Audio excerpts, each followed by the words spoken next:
Hey Internet, Eric here. Today is Slashback Saturday. If you don't know what that is, my buddy Joe over at the Horror Man channel on YouTube, every Saturday he has a specific theme given out, and if you choose to participate, you just basically find a slasher movie that fits into that theme. And this week's theme was Killer Kid Slashers. Basically, what you have to do is you find a slasher film where the killer of the film is a child or a group of children or what have you, as long as the killers are under 18. And I was going to pick one of two movies. I was originally going to pick The Paperboy because that is a movie that has to be seen, but I wasn't entirely sure if the child in that movie was actually under 18. So I didn't do that one, but I'm lucky because Joe himself actually did. Go check out that review because that movie definitely has to be seen to be believed. My standby movie was another movie that I knew for a fact would qualify because the kid I think is only 10 maybe. Today I'm going to talk about my choice for the Slashback Saturdays Killer Kids Slasher, Mikey. Now, if you're new to my channel, welcome. I discuss plot spoilers, specific scenes, what have you. This came out in 1992, I believe. And first off, I hate where it says, remember Jason and Freddy were kids once and they fucking misspelled Freddy. But anyways, Mikey, 1992. Basic plot of this is we follow young Mikey, played by Brian Bonsall. I think that's how you pronounce him. Best known from as being little, what's his name? I think his name is Andy. He's the little brother from Family Ties. He was also in Blank Check. Basically, he's this little psychotic kid who goes from foster family to foster family, killing everyone involved until he goes back into the system and is moved to another family. That's basically it. Um, Very simple, very by the book. So let's just get into it. Brian Bonsall as Mikey, he's okay. There are some times when he's really creepy. When he has to deliver some lines, you really believe it. But other times he does that's the problem I have with kid actors when they're trying to be cute and innocent. You can tell how fake it is, and I don't know if it just has to do with the fact that this is a kid from Family Ties, and he was used to being the cute, cuddly, sassy kid. So he's actually really hit and miss. Um, and that's the problem with this movie because this is the kid that's in the movie the most. Obviously, he's Mikey. So when he's good, he's good. When he's not, he's not. Now the other main characters we have his parents, or his parents. The only one you really get to know is the mom. She does very decent with what she's supposed to do, loving, caring, in the beginning, and then when she finds out Mikey's psychotic, she's not too over the top, so likable. We have the neighbor girl who he has a crush on, and that was played by Mimi Craven. I only recognize the name because I believe she's also in Wes Craven's New Nightmare, but she's not related to Wes Craven. I could be wrong. She plays the neighbor who Mikey has a crush on, and eventually Mikey gets jealous of the boyfriend and then takes care of the boyfriend. So she's actually really good. She's good at being like when we first meet her. Mikey has already made a friend. It's the little kid who played Jacob in Nightmare on Elm Street 5. Um, and they play a prank on her. They make it seem like Mikey is dead. So they do the whole thing like from The Sandlot, fake the death, get the hot girl to do mouth to mouth type of thing. And she says, "Oh, you're a great kisser," just stuff like that. And he falls in love with her. So that's how that started. And like I said, she's really likable. Scared when she needs to be scared, not over the top. She's real decent. The only other character of note in this is actually Mikey's teacher, who's played by Ashley Laurence from the Hellraiser series. She does pretty damn good being the best friend to Mikey's mom. And she's the one that does the investigation, finds out that Mikey is from his last family was murdered. He was the only survivor. Blah blah blah. She's again very likable. Um, does what she needs to do. So the characters here, other than Mikey, who's pretty hit and miss, are okay. They're nothing special, but they're not bad. Oh, the other character of mentioning is I guess he's a school psychologist. I don't think he's a principal. He's played by Ferris Bueller's dad, so he's okay. And then the kid from Nightmare on Elm Street 5, he's just there to be there. But overall, other than Mikey being hit and miss, the characters are fine. Um, the gore, almost non-existent. The kills are pretty bloodless, but some of them pack a punch, and some of them don't. There's a couple kills that are just decent. Mikey likes to use a bow and arrow. Those kills are pretty decent. No blood, but you get to see an arrow go through a person, and then they stand up and they're basically holding both sides of the arrow, and then they do the type of falling. So there is some really bad kills. Someone gets Mikey also has a thing for his slingshot. He has an oversized marble, which has there's a marble theme in the movie. He likes to use marbles, tripping people, what have you, and he uses this those rubber slingshots, the high powered ones, and I think they have like when you hold the slingshot, they got the brace on the arm type of thing, so you can get that extra oomph. Shoots a slingshot or shoots an oversized marble at his victim. It would have looked cool maybe if it was gory, but what they did instead, they focused on this slow motion CGI marble flying at the screen. Then you see the person just react. They fall against the wall, and I think there's a little bit of blood splatter.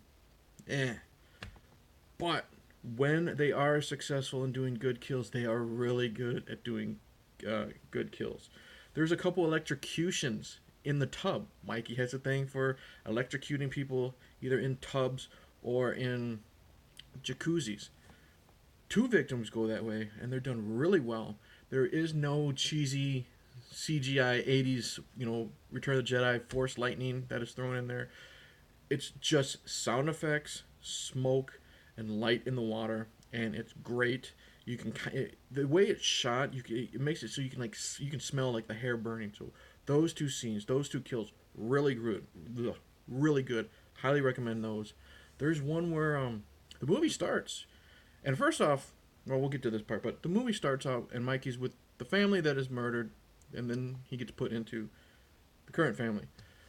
He takes out this was kind of disturbing. He actually takes out the foster daughter, who is younger than him, by drowning her in the family pool. And it shows how evil Mikey is because he's setting fire to newspapers or something, and the little girl tells on him or doesn't stick up for him or something like that. So he takes her doll, and while mom's upstairs in the bath, spoilers, figure out how the mom dies. He runs out to the family swimming pool. It's like the underground swimming pool. Throws the doll in there, and as the little girl is on the diving board, he bounces up and down. Girl falls in, and we see the child actress. She's swimming, trying to save herself, and then I think we actually see her go underwater, and it's scary. They do a good job making you feel the tension, being scared. That's a good death. And then when the dad comes home from that little girl, Mikey uses his marbles. A stunt happens. He falls through like the sliding glass door, which is a really cool stunt. Mikey takes him out with a baseball bat, an aluminum baseball bat, repeatedly with the head. And it made me remember it reminded me of Rob Zombie's Halloween, when young Michael Myers is taking out the boyfriend with the aluminum baseball bat, because it's just sound, and you see the wax of the head, the blood, the sound of the aluminum. Really well done. Any other kills worth mentioning? Not really. But, like I said, some are okay, some are really good, and then some are just meh. So this movie's like a mixed bag. Let's see here. Soundtrack, nothing special. Cons, when we watched this movie, it did seem like there was no build up, because we get this opening sequence and we already see Mikey burning newspaper, and then he already kills this family within like the first 10 minutes. Now I know what you want to do is you want to drag your audience in, get them interested in where this is going. But me and my wife were watching this and we're like, did we start this 20 minutes too late, 30 minutes too late? Because it just starts. There's no build up. It's just there. While the beginning is cool, it's just kind of out of nowhere. So that had a weird feeling. I said Brian Bonsall was kind of hit and miss. One character who really does suck is the dad, I guess, of the current family. I like the idea of how Mikey has taken care of everyone, and Dad comes in and he sees the final reveal of all the bodies, and this is some of the worst acting I've ever seen in a horror movie. You know, of course, paraphrasing, but he's just this reacting. He does the whole cliche of the slow no type of thing. He falls to his knees. If he was a chick in these movies, you know he'd be grabbing the sides of his head and screaming and stuff like that. Horrible reaction. I like how Mikey did what he did, but it goes 50-50 because when this man finds his family and all the victims, they're sitting at a dining room table. So it's a really cool reveal. But also, a problem with that is, with Mikey being 10 maybe, he's really too fucking smart for his own good. I mean, I know he's psychotic, but this kid is now able to grab the dead bodies. You know, he's killed all these people first. He's able to grab the dead bodies and put them all at this dining room table. He's 10 years old. You can't carry all that dead weight by yourself. So I know you have to suspend a little bit of disbelief, but this isn't Nightmare on Elm Street. This isn't, you know, Jason Voorhees doing this or Michael Myers. This is a 10-year-old human child. So that was kind of weird. There's a scene where he's going after the girl that he's obsessed with, you know, the neighbor. And it's a really cool reveal. It's something like he mentions her, oh, now we can be together type of thing. She slams the front door on him. She goes upstairs and boom, he's right there. Well, how did you get up here? Oh, my secret spot or my secret way. It's just a way to get him in the house. So unless they really revealed his secret way of getting into the house, I totally fucking missed it. That was kind of lame. Because another problem is with this, it is kind of boring. There's a lot of build-up and exposition with Ashley Lawrence's teacher trying to find out about Mikey's past. And a lot of it is, a lot of it is they're trying to show how disturbed Mikey is. Because there is a really disturbing scene where, at first, you know, she sees the crazy and violent pictures he's drawing with the crayons and this and that. And then there's another scene where he's reading or something. He's got a thumbtack and he's poking himself in the arm with the thumbtack, you know, hurting himself, self-mutilation. And as disturbing as it is, because it's a 10-year-old boy doing that in the movie, it doesn't really go anywhere. It's just for a dropped line about him mentally being separated from reality because of the trauma and this and that, all that stuff. But while this all is happening, it's spaced so far in between everything, it does drag a lot. A lot of it just goes nowhere. They're trying to create the tension here, and it just falls flat. Yeah. And then, like, there's a side plot where Mikey likes to videotape his murders. There's, and it just ends up being, like, a lame reveal. Like, he videotapes Dad number 1 when he falls through the window and he's going to beat him up with a baseball bat. Okay, this could really be going somewhere.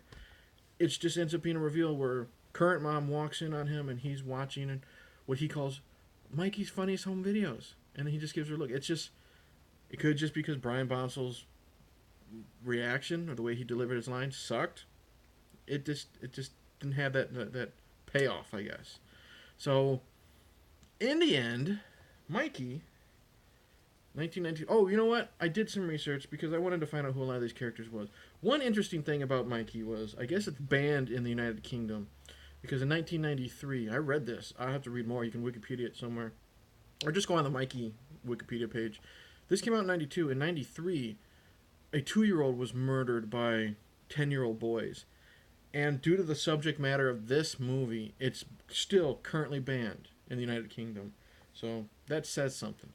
But overall, Mikey from 1992, it's a decent watch. Some of the kills are really good. Some of the kills are lame. But overall, you got some likable characters, some interesting deaths, some really well done deaths. It's just that Brian Bonsall as Mikey, I mean, he's got the cutie kid thing going, but he's just too cute with his delivery. It's not a bad movie. It's not a great movie. It's one of those, you know what? It's rainy day on Sunday. I'm bored. hey, what's Mikey about? I didn't waste my time too much. So, yeah, Mikey, 1992 is my Slashback Saturday choice. So, thank you for watching, like and subscribe, all that jazz. I still have that contest opening. It's still going on till the 13th of October, so please get your entries in. I think I'm at currently 1, 2, 4. Let's see here. I have Horrorman, Sean, Jason, Agent S. Got 5 entries going so far, so you still have until October 13th. If you want all the rules, go and watch the contest video.